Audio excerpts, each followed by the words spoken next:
বন্ধুরা, আগের দিন আমরা একটা কলিগেটিভ প্রপার্টি নিয়ে আলোচনা করেছিলাম, মনে আছে? বাষ্পচাপের আপেক্ষিক অবনমন, এই কলিগেটিভ প্রপার্টির আলোচনা করেছিলাম। আজকে আমরা আরেকটা কলিগেটিভ প্রপার্টি অর্থাৎ স্ফুটনাঙ্কের উন্নয়ন বা এলিভেশন অফ বয়েলিং পয়েন্ট, এটা নিয়ে আলোচনা করব। তো দেখো, স্ফুটনাঙ্কের উন্নয়ন জানার আগে প্রথমে স্ফুটনাঙ্ক কি সেটা আমাদের জানতে হবে। তো মনে করো, এক কাজ করছি, আমরা একটা পাত্র নিলাম, এই পাত্রের মধ্যে আমরা কিছু পরিমাণে তরল নিলাম, তরল নিলাম। তো পাত্রের উপরিতল থেকে যে কোনো উষ্ণতায় তরলটা কি হবে? বাষ্পে পরিণত হবে এবং তার একটা নির্দিষ্ট বাষ্পচাপ থাকবে। এখন মনে করো এই অবস্থায় বহিস্থ চাপ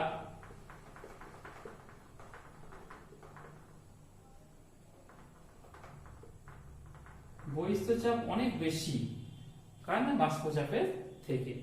এরপর যদি আমরা তলাতে আমরা যদি তাপ দিই, এই বিকারটা তলার যদি আমরা তাপ দিই, তাহলে কি হবে? তাপ বৃদ্ধির সঙ্গে সঙ্গে তরলের অণুগুলোর যে গতিশক্তি, সেই গতিশক্তি বাড়তে থাকবে। তো গতিশক্তি বাড়া মানে কি? তরলটার বাষ্পায়নের হার বাড়বে। তো বাষ্পায়ন বাড়া মানে বাষ্পচাপও বাড়তে থাকবে। তো এইভাবে বাষ্পচাপ বাড়তে বাড়তে এমন এক সময় আসবে, অর্থাৎ এমন এক উষ্ণতা, উষ্ণতা বাড়াতে বাড়াতে এমন এক উষ্ণতাতে আসবে যখন বাষ্পচাপ, ভেতরের যে বাষ্পচাপ, সেই বাষ্পচাপ বহিস্থ যে চাপ তার সঙ্গে সমান হয়ে যাবে। তখন তরলের অভ্যন্তরে তরল অণুগুলি গ্যাসিয়াস অণুতে পরিণত হবে, অর্থাৎ বাষ্পের অণুতে পরিণত হবে এবং সেগুলো বাবেলসের আকারে কোথায় আসবে? না, তরল তলে আসবে। এবং আমরা দেখবো কি তরলটা ফুটতে শুরু করেছে। উষ্ণতাটাকে আমরা বলবো যে তরলটা স্ফুটনাঙ্ক। তাহলে যদি আমরা স্ফুটনাঙ্কের ডেফিনেশন দেখি, তাহলে কি দেখবো? না, যে নির্দিষ্ট উষ্ণতায় কোন তরলে বাষ্পচাপ বহিস্থ চাপের সঙ্গে সমান হবে এবং তরলটি ফুটতে শুরু করবে, সেই নির্দিষ্ট উষ্ণতাকে আমরা বলবো তরলটির স্ফুটনাঙ্ক। তো এরপর আমরা দেখবো স্ফুটনাঙ্কের উন্নয়ন জিনিসটা কি। তার আগে একটু বলে রাখি, না প্রত্যেকটা দ্রাবকের একটা নির্দিষ্ট চাপে একটা নির্দিষ্ট স্ফুটনাঙ্ক আছে। যেমন জলের ক্ষেত্রে আমরা যদি দেখি, 1 অ্যাটমসফিয়ারিক প্রেসারে জলের যে স্ফুটনাঙ্ক, এই জলের স্ফুটনাঙ্ক 1 অ্যাটমসফিয়ারিক প্রেসারে কত? না 373 কেলভিন বা 100 ডিগ্রি সেন্টিগ্রেড। এখন যদি চাপ বাড়ানো হয়, বহিস্থ চাপ যদি বাড়ে, তাহলে কি হবে? স্ফুটনাঙ্কও কিন্তু বাড়বে। একইভাবে যদি বহিস্থ চাপ কমে যায়, তাহলে কিন্তু স্ফুটনাঙ্ক কিন্তু কমে। আমরা জানি যে পাহাড়ের চূড়াতে যেখানে বহিস্থ চাপ অনেক কম, সেখানে জলের স্ফুটনাঙ্ক কিন্তু 100 ডিগ্রি থেকে 100 ডিগ্রি থেকে কি হবে? কম হবে। তো এবার দেখবো স্ফুটনাঙ্কের উন্নয়ন জিনিসটা কি। তো দেখো, যদি কোনো তরলে বা বিশুদ্ধ দ্রাবকে কোনো অনুদ্বায়ী কঠিন পদার্থ আমরা যোগ করি, তাহলে ওই দ্রবণটার বা যোগ করে দ্রবণ তৈরি করি, সেই দ্রবণটার স্ফুটনাঙ্ক কিন্তু বিশুদ্ধ তরলের থেকে কিন্তু অনেক বেড়ে যাবে। এই যে বেড়ে যাওয়া, এটাকে বলছি আমরা কি? স্ফুটনাঙ্কের উন্নয়ন। তো মনে করছি বিশুদ্ধ তরলের স্ফুটনাঙ্ক হচ্ছে টিভি নট এবং দ্রবণটার স্ফুটনাঙ্ক হচ্ছে টিভি। অবশ্যই টিভি কি হবে? টিভি নটের থেকে বেশি হবে। তো এই ডেল্টা টিভি সমান কি হবে? TV minus TV not. এই ডেল্টা টিভি কে আমরা কি বলছি? স্ফুটনাঙ্কের উন্নয়ন। এই স্ফুটনাঙ্কের উন্নয়নের কারণটা কার উপর নির্ভর করবে? না, বাষ্পচাপের উপর নির্ভর করবে। মনে করো আমরা এক কাজ করলাম, যে মনে করো দুটো পাত্র নিলাম,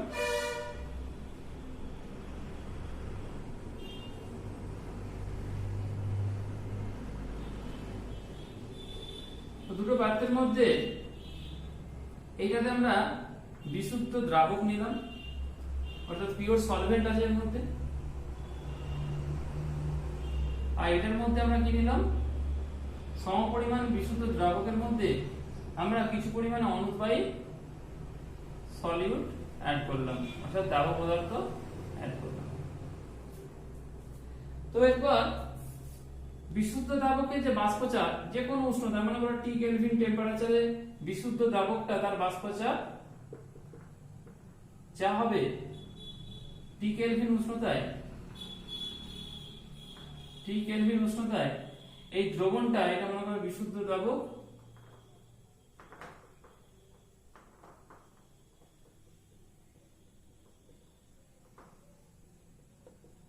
এটা মনে করো দ্রবণ।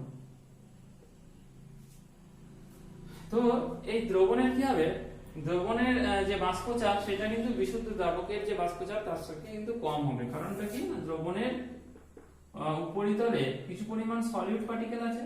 তো সলিড পার্টিকেল থাকার জন্য এর যে উপরিতল থেকে বাষ্পায়নের হার বিশুদ্ধ দ্রাবকের থেকে কি হবে, কম হবে। এই জন্য বিশুদ্ধ দ্রাবকের যে বাষ্পচাপ সেটা এর থেকে কিন্তু কি হবে, বেশি হবে। এরপর মনে করো আমরা এটাকে উষ্ণতা দিচ্ছি, দুটোকে আমরা কিন্তু বাইরে থেকে তাপ প্রদান করছি।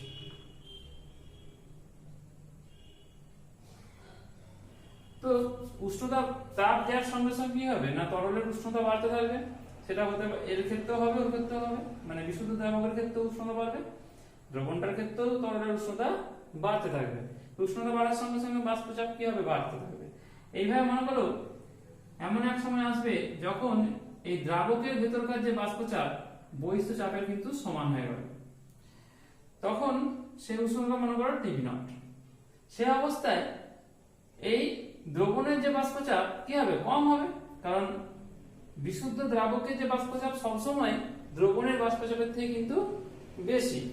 তাই এভাবে বাড়াতে বাড়াতে যখন টিভি নটে পৌঁছাবো, তখন এর যে বাষ্পচাপ সেটা যদি বহিস্থ চাপের সমান হয়ে যায়, তখন এ কিন্তু কি হবে, বিশুদ্ধ দ্রাবক ফুটতে শুরু করবে। সেই উষ্ণতায় অর্থাৎ টিভি নটে এর কিন্তু বাষ্পচাপ বিশুদ্ধ বাইরের চাপের কিন্তু সমান হবে না। কারণ কি, অবশ্যই P0, আমরা কি জানি এর ক্ষেত্রে যদি বাষ্পচাপ P হয় তাহলে P0 গ্রেটার দেন P। এই জন্য কি হবে, এই অবস্থায় এর যে বাষ্পচাপ থাকবে সেটা এর কিন্তু বাষ্পচাপ ওর থেকে কিন্তু কম হবে, অর্থাৎ এই তরলটা ফুটবে না। এরপর উষ্ণতা বাড়াতে বাড়াতে এমন এক সময় আসবে, মনে করো সেটা টিবি, সেই অবস্থায় কি হবে না, এর যে ভেতরের বাষ্পচাপ সেটা বহিস্থ বাষ্পচাপের সমান হবে, তখন এটা কিন্তু ফুটতে শুরু করবে, অর্থাৎ TB greater than TB not. সেই জন্য আমরা দেখবো না বিশুদ্ধ দ্রাবকের থেকে দ্রবণের যে স্ফুটনাঙ্ক অনেক বেশি হয়, অর্থাৎ এক্ষেত্রে স্ফুটনাঙ্কের উন্নয়ন হয়। তো কারণটা কি না, বাষ্পচাপের অবনমন। এবার আমরা লেখচিত্রের মাধ্যমে স্ফুটনাঙ্কের উন্নয়নের ব্যাখ্যাটা কি হয় দেখি। তো বাষ্পচাপ বনাম যদি আমরা উষ্ণতা একটা লেখচিত্র অঙ্কন করি, তার জন্য বিভিন্ন উষ্ণতায় বিশুদ্ধ দ্রাবক এবং দ্রবণের যদি আমরা বাষ্পচাপ দেখি, তাহলে উষ্ণতা বনাম বা বাষ্পচাপ বনাম উষ্ণতার যে কার্ভটা হবে সেটা কিরকম হবে, দ্রাবকের বা বিশুদ্ধ দ্রাবকের ক্ষেত্রে এরকম হবে, আর দ্রবণের ক্ষেত্রে হবে এরকম। তো এটা মনে করো এবি কার্ভ, এটা হচ্ছে সিডি কার্ভ। তাহলে এবি কার্ভটা হচ্ছে বিশুদ্ধ দ্রাবক আর সিডিটা হচ্ছে দ্রবণ। তাহলে আমরা দেখতে পাচ্ছি যে দ্রবণের ক্ষেত্রে যে বাষ্পচাপের যে কার্ভটা, সেই কার্ভটা কিন্তু বিশুদ্ধ দ্রাবকের ক্ষেত্রে যে বাষ্পচাপের কার্ভ তার থেকে কিন্তু নিচে আছে। কারণ কি না, বাষ্পচাপ সবসময় দ্রবণের কম হবে কার থেকে না, বিশুদ্ধ দ্রাবকের ক্ষেত্রে। এবার মনে করো বাষ্পচাপ, এই যে বাষ্পচাপ বাড়ছে, বাষ্পচাপ যখন PATM এ হবে, সমান হবে PATM, তখন সেটা বহিস্থ যে বাষ্পচাপ তার সঙ্গে বহিস্থ যে চাপ তার সঙ্গে কিন্তু সমান হবে। তাহলে এই অবস্থায় আমরা যদি এটাকে এইভাবে বাড়াই, তাহলে এটা কি হয়ে যাবে, টিভি না। কারণ যখন বহিস্থ চাপ, যে উষ্ণতায় বহিস্থ চাপ বাষ্পচাপের সমান হয়, বা যে উষ্ণতাতে বাষ্পচাপ বহিস্থ চাপের সমান হয়, সেটাকে আমরা কি বলছি, বয়েলিং পয়েন্ট। তাহলে এটা হচ্ছে টিভি না। আর এই অবস্থায় পৌঁছাতে আমরা দ্রবণের ক্ষেত্রে দেখছি, এর ক্ষেত্রে কি হচ্ছে, এটা টিভি।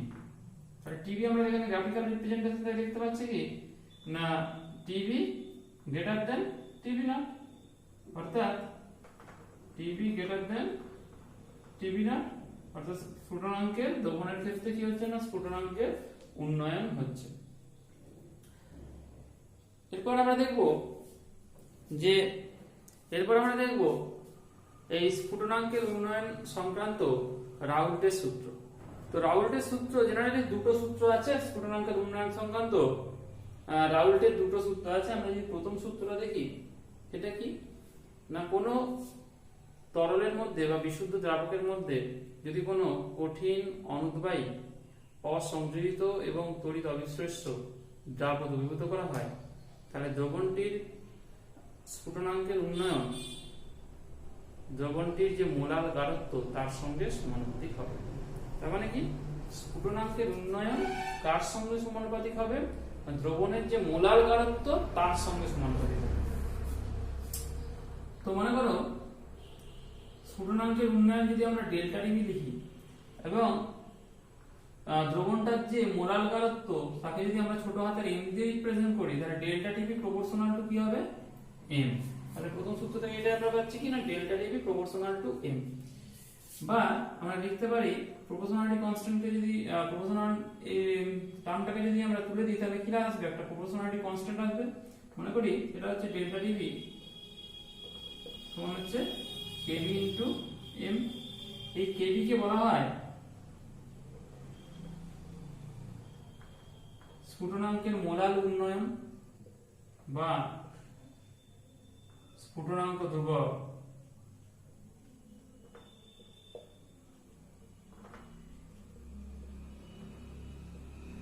বা ইবিউলোস্কোপিক ধ্রুবক।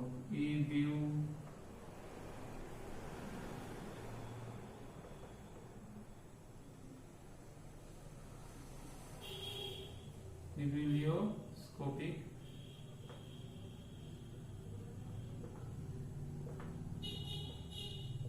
ধ্রুবক। এরপর এই কেবি ডেফিনেশন আমরা যদি দেখি, কেবি ডেফিনেশন, তাহলে কেবি ডেফিনেশন বা কেবি সংজ্ঞাটা আমরা কি দেখব? দেখো, যদি ইকুয়েশন থেকে আমরা কিন্তু দেখতে পাবো যে কেবির সংজ্ঞাটা কি হবে। যদি m সমান 1 হয়, অর্থাৎ মোলালিটি যদি 1 হয়, দ্রবণটার মোলালিটি যদি 1 হয়, তাহলে আমরা কি লিখব? ডেল্টা টিপি সমান কেবি। অর্থাৎ একক মোলাল গাঢ়ত্বের দ্রবণের যে স্ফুটনাঙ্কের উন্নয়ন, একক মোলাল গাঢ়ত্বের দ্রবণের যে স্ফুটনাঙ্কের উন্নয়ন, তাকে আমরা কি বলছি?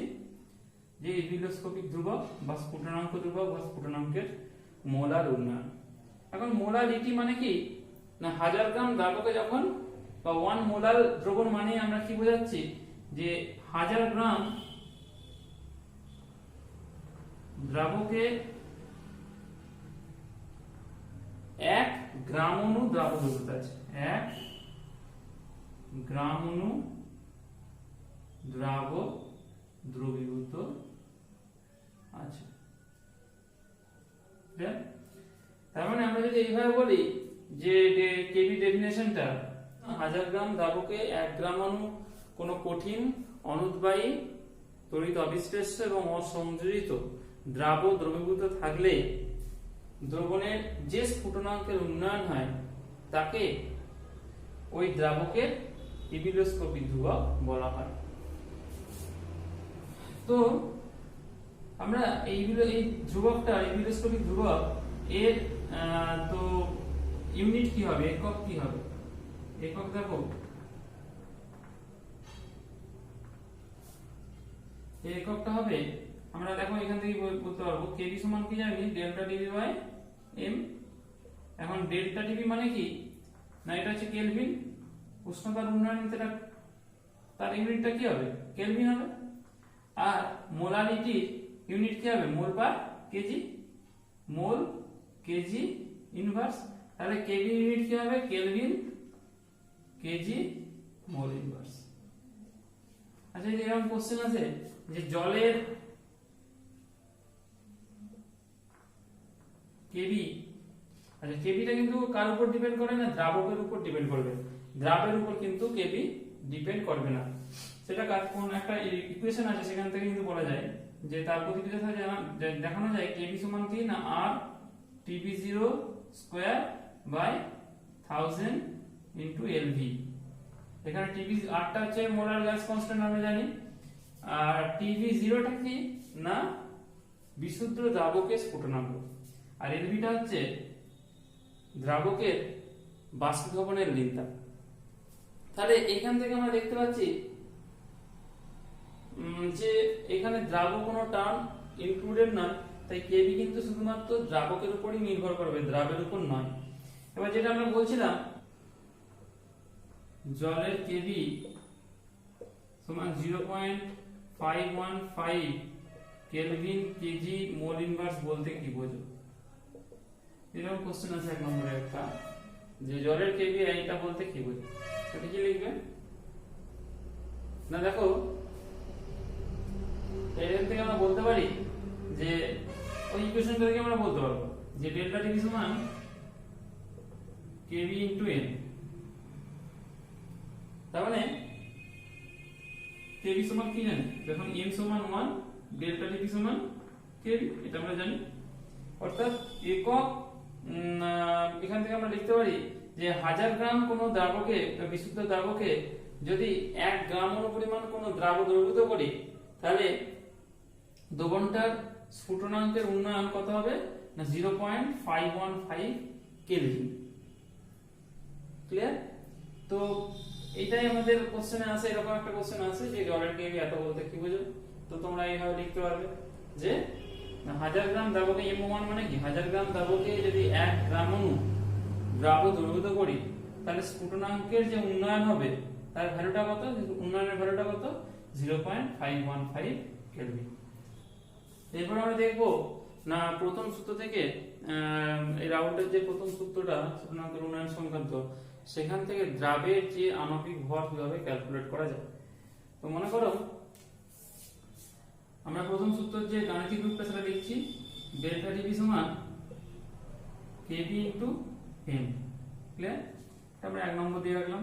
এখন মনে করি যে W1 গ্রাম দ্রাবকের মধ্যে W2 গ্রাম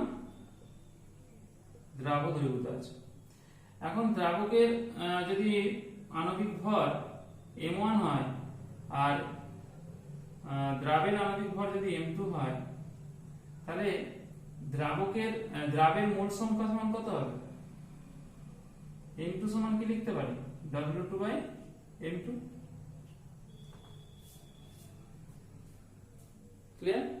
তাহলে এটা কি সংখ্যা, দ্রাবের গ্রাম অণু সংখ্যা বা গ্রাম মোল সংখ্যা আমরা বলতে পারি, ভর বাই মলিকুলার ভর। এরপর আমরা এখান থেকে এই যে মোলারিটি ডেফিনেশনটা বা মোলারিটি M সমান কত এর ক্ষেত্রে আমরা বা দ্রবণটার ক্ষেত্রে আমরা ক্যালকুলেট করব। কিভাবে করব? আমরা জানি এখানে দেখতে পাচ্ছি না W1 গ্রাম দ্রাবকের মধ্যে কত মোল দ্রাবক দ্রবীভূত আছে বা কত গ্রাম অণু দ্রাবক দ্রবীভূত আছে না W2/M2। M2 মানে কি W2/M2। তাহলে এখানে 1000 গ্রাম দ্রাবকে কত মোল দ্রাবক দ্রবীভূত আছে না W2/M2 গুণিত 1000 ডিভাইডেড বাই কি যাবে W1। তাহলে এটাই কি 1000 গ্রাম দ্রাবকে যত মোল দ্রাবক দ্রবীভূত থাকে সেটা কি বলছি, দ্রবণটার কি মোলারিটি। তাহলে এখানে M সমান কত আসছে না W2 into 1000 by W1 into M2। এই ভ্যালুটা যদি 1 নম্বরে বসিয়ে দিই তাহলে আমরা কি পাবো, তো দেখো ডেল্টা টিভি সমান কেবি ইনটু W2 গুণিত 1000 ডিভাইডেড বাই W1 গুণিত M2। তো এখান থেকে আমরা M2 ক্যালকুলেট করতে পারবো, অর্থাৎ দ্রাবের আণবিক ভর সেটা কি হবে, M2 সমান কি লিখবো, KB into W2 into 1000 divided by W1 into delta TB. তো এইটাই হয়ে গেল মলিকুলার ওয়েট ক্যালকুলেশন। এবার আমরা দ্বিতীয় সূত্রটা দেখব, রাউল্টের যে স্ফুটনাঙ্ক উন্নয়ন সংক্রান্ত দ্বিতীয় সূত্র সেটা দেখব।